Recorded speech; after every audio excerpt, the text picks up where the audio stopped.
اعوذ باللہ من الشیطان الرجیم، میں پناہ مانگتا ہوں اللہ کی شیطان مردود سے۔ بسم اللہ الرحمن الرحیم،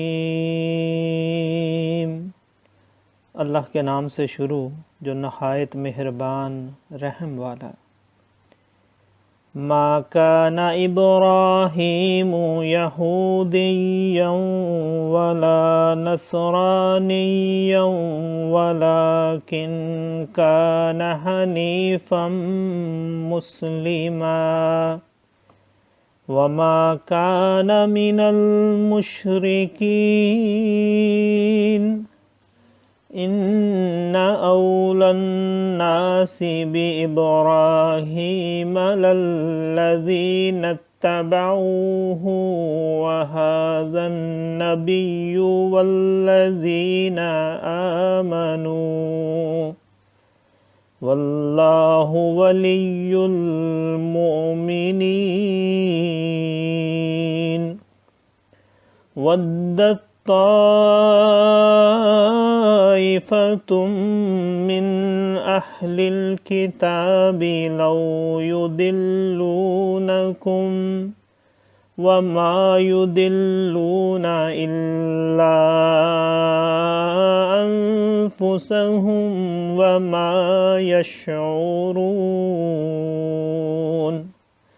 يا أهل الكتاب لم تكفرون بآيات الله وأنتم تشهدون يا أهل الكتاب لم تلبسون الحق بالباطل وتكتمون الحق وأنتم تعلمون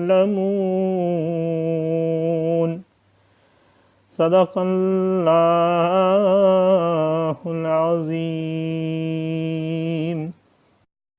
ابراہیم نہ یہودی تھے اور نہ نصرانی، بلکہ ہر باطل سے جدا مسلمان تھے اور مشرکوں سے نہ تھے۔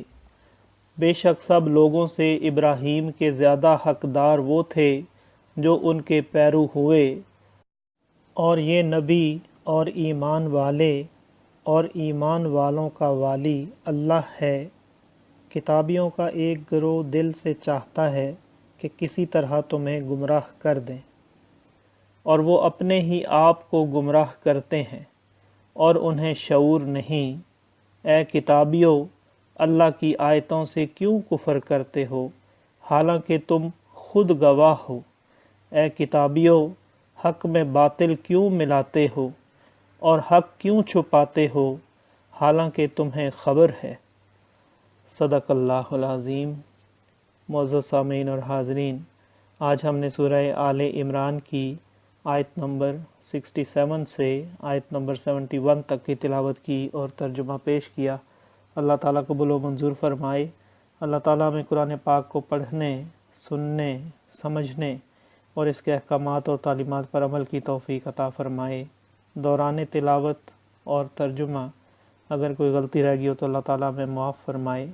آمین۔ جزاک اللہ۔